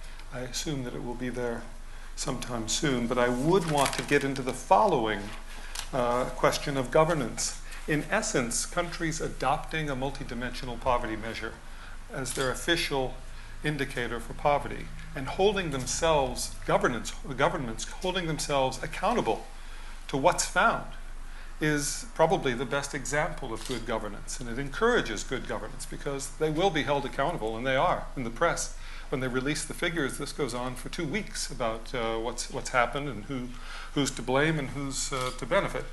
So I consider that to be a great example, and it's one that goes against the typical problem with income-based approaches. Now, income is something that you can affect over time, for a long period of time of sustained policies with many, many other things that are piling in.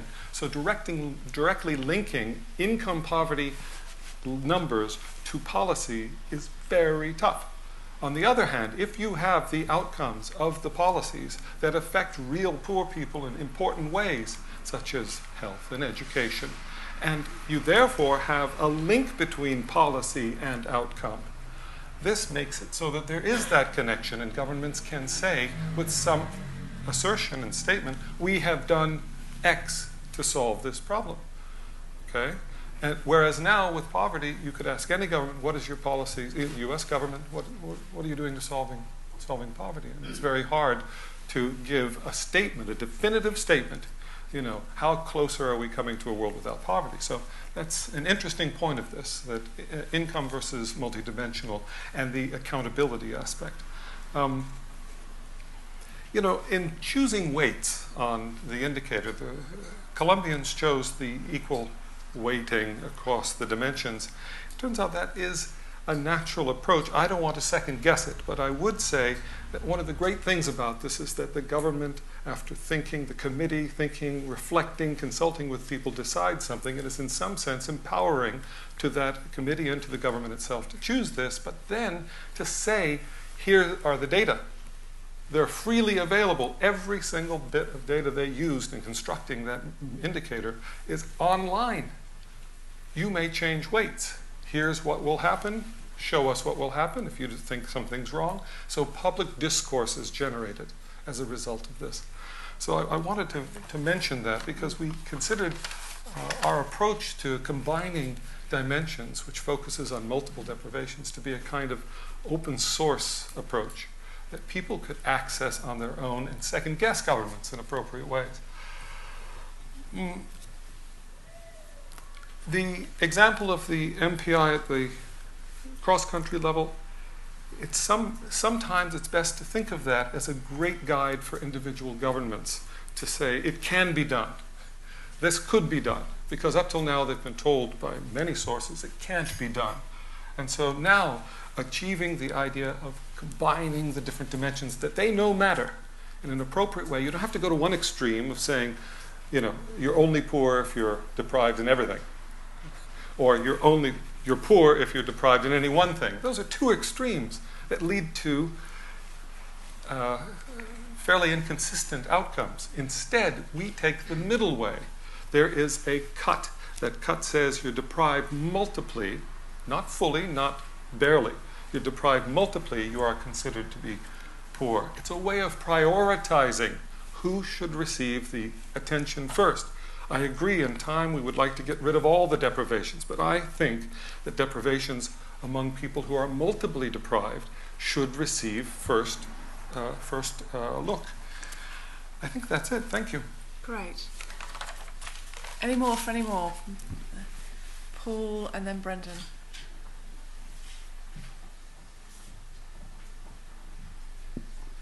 Paul Spray from Tradecraft. I was reflecting when you mentioned basic needs and going back to the history of that, and thinking that when Adjustment with a Human Face came out and UNICEF and others were collecting data on these kinds of things, it was in a sense a neutral and interesting set of data, but it was clearly had a policy impact and actually a policy direction to it. It was about trying to change adjustment policies because adjustment policies weren't achieving the things they ought to be achieving. And I'm wondering whether, as we approach, well, as we're in this global recession and a whole set of very economic policies will slew around the world, whether you are hoping that these indicators might have a similar kind of impact on policy, and if so, what that would be. Great question. Brendan. Brendan Gormley from the DEC. I just wondered whether any of your team are working on matching your data sets to disaster-prone countries or regions, because I can see huge opportunities both in terms of a baseline, what sort of priorities, and then a year or two down the line, what sort of success has humanitarian responses had. I think it's just absolutely fascinating. Thank you. And the gentleman behind. Arnab Acharya from London School of Hygiene and Tropical Medicine. Hi, James. Well, my question is around actually James and actually previous José and Suman's idea is that they actually saw some transitions from one period to another. And do you see, and because you did it through actually regionally, so you have some cross-section data, but I don't know how much cross-section data James had from Colombia and Mexico. I'm sort of wondering if you could pinpoint any attribution to causes in these changes. And as you said that you can target, let's say, education directly rather than income. And there's been a lot of talk especially the data from India, that there are about half a dozen papers at least I can mention, which argue whether it was direct targeting of poverty or infrastructure or income changes, development strategies actually changed regional poverty. So, so the question is around, can you find any causality here? Were there any other questions? The gentleman here.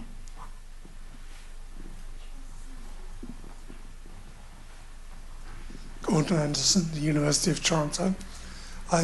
Just thinking about the governance issue, I'm wondering whether you've ever given any thought in your household surveys to asking whether or not any member of the household has voted in a local election of some sort or other.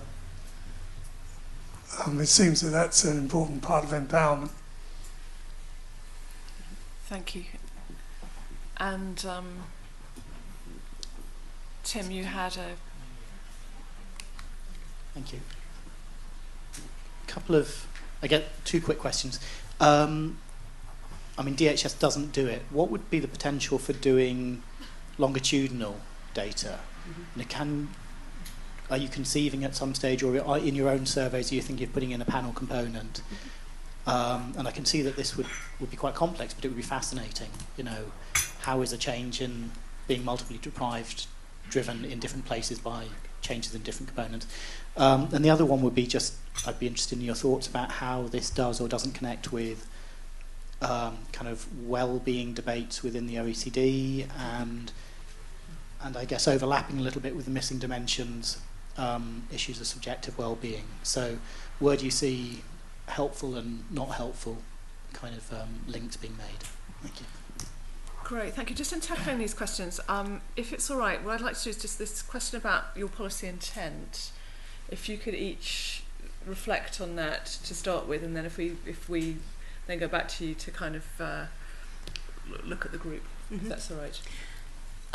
If I had a dream, it would be that this would push the dialogue in the direction that the growth dialogue has gone.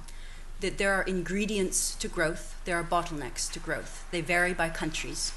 But if we do a very systematic study of countries, in this case, which have reduced multidimensional poverty, high, successful, sustained results, what ingredients, policy ingredients have they followed?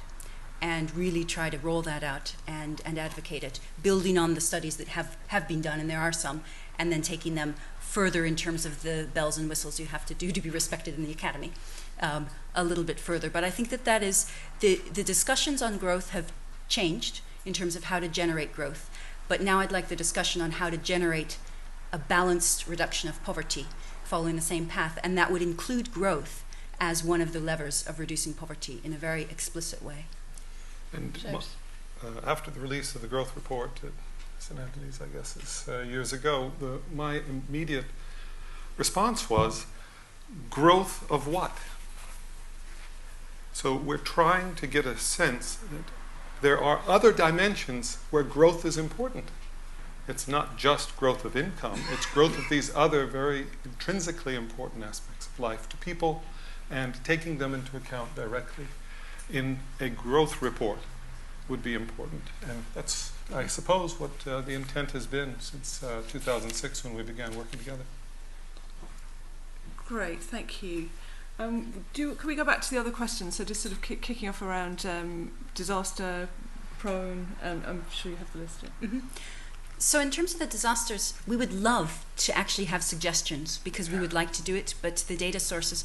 So we've talked with some environmental colleagues.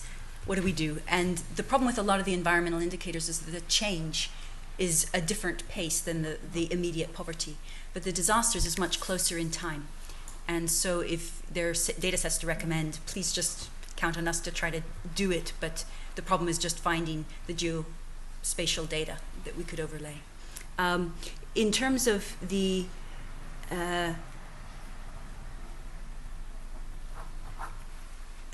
Arnab's question about the cross-sectoral data and the attribution of causes, with that data, what you know, as you have to do to actually establish causality, is to detect a natural experiment. So we're working on that at two ends. One is working with this cross-sectional data that we have and back analyzing more panels, though we lose some of the 10 indicators in doing that, and looking for natural experiments. And the other is reanalyzing data that have been already analyzed as natural experiments to establish causality, but reanalyzing them with multidimensional poverty measures to see what value added we bring to the economic tools that are already looking at the causality of different aspects of poverty. So those are the two ongoing research projects. We just had a research workshop on poverty dynamics, November 16th, led by Gaston Janonetsky in our group, and we'll be doing a follow-up workshop in a year. And that also relates, in a sense, to Tim, your question on chronic poverty.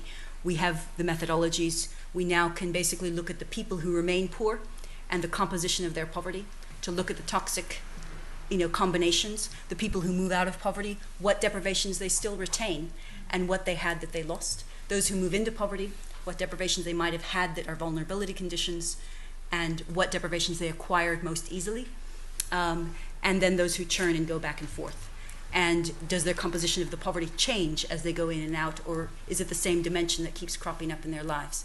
So we have panel data, we have the techniques, but to now do cross-cultural work, we need a bunch of panel studies, and that we don't have ongoing. Gordon, in terms of your question of do we have the question on whether people voted in the last election? That's a very interesting question. I'm doing a European poverty measure right now with EU SILC data, and we are bringing some of those things in. In Bhutan, in the Gross National Happiness Index, we have that. In DHS, we do not. It's criticized in that in some countries, voting is legally required. In some countries, there is no voting. And in some countries, your vote is not your own. And so there are distortions from having that question alone. But having that question in combination with others is very useful. And finally, in terms of the relationship to the OECD work, I think we're very involved in that with the follow-up to the Stiglitz-Sen-Fitoussi Commission at a number of different levels. One is that the question of measurement of well-being is on the table. Bhutan's 2011 Gross National Happiness Index is imminently will be released. It's finished the calculations. It uses this methodology with 9 domains and 33 indicators. And a cutoff of a person has to be happy in 6 of the 9 domains to be considered happy overall. And they're very interesting results in terms of equalizing between poverty and other kinds of deprivations. So, for example, the subjective happiness in some cases balances out the poverty. And there are also a lot that we can learn about how culturally specific this work might be and the value judgments that might be difficult to be made at OECD level. But there is tremendous interest, I think, in exploring well-being measures and doing it systematically. And the question there is less the dimensions, where the 8 dimensions named by the Stiglitz-Sen-Fitoussi Commission, 8 of which are also part of Bhutan's happiness measure, seem to carry a lot of weight. The question is now the functional form, and again, the value added of having an overall indicator versus a dashboard, in this case of a very large dashboard. And one final point on the subjective well-being that Yadira Diaz from Colombia could say more, but in Colombia, they used, interestingly, 2 things to calibrate their poverty cutoff. So if you're deprived in 5 of those 15 indicators, 1/3 of them you're poor in Colombia. And they arrived at that by two things. One was by looking at the people who were income poor and their deprivations in social dimensions and seeing basically where that break fell. And the second was by doing subjective poverty questions and asking people about who they considered poor and how many of these. And it was 5 out of 15. So those are interesting, I think, useful ways that the subjective data can enter, which don't run into the issues of adaptive preferences, that people can be very happy in poor areas and you wouldn't want to distract policymakers' attention from them because they've had the tremendous accomplishment of being happy despite everything else. Thank you. James, you were going to make a brief Well, point? I just wanted to say, I think Sabina has already answered all the questions the way I would have. So thank you so much for your great questions today. Really appreciate it. Indeed. I mean, I think it's been a stellar couple of hours. Every time I engage with this project, I come away enriched. And I think this time, the things I really feel that I sort of understand much better are how this tool really enables us to kind of work from the deeply personal sort of experience of poverty, but we're kind of chunking all the way up through kind of national policy, and I think as we head towards 2015, raising some very powerful questions about what is poverty, how will we measure it, how will we, if you like, allocate responsibility for resolving the great challenge that it poses. So I'd like to thank both the panelists, but also many of their colleagues, both academics, who I know have contributed very significantly to the data set, but also for the tremendous organisation. There have been a lot of people I know who've made today what it's been, and the surroundings and the logistics of the meeting have been perfect, including the baking, which I highly commend to you, which is by Sabina and others, fair hand. Just in terms of going forward, I think there were some very important suggestions that were made in terms of the team. One was around age, has been a recurrent theme. Urban issues, the significance of urban poverty, the excitement around potentially using this in terms of forecasting, and particularly at a time where we're facing so much uncertainty that policy clearly matters, but we've got a lot of volatility happening more broadly in the economy. So how can we use forecasting to, I suppose, inform scenario planning? And of course, the issue of mountains has really consistently come to the fore. So I will leave all of you to resolve, and I will watch with great interest for next time. So many thanks to all of you for coming, and indeed to the OPHI team for what's been an excellent couple of hours. Thank you.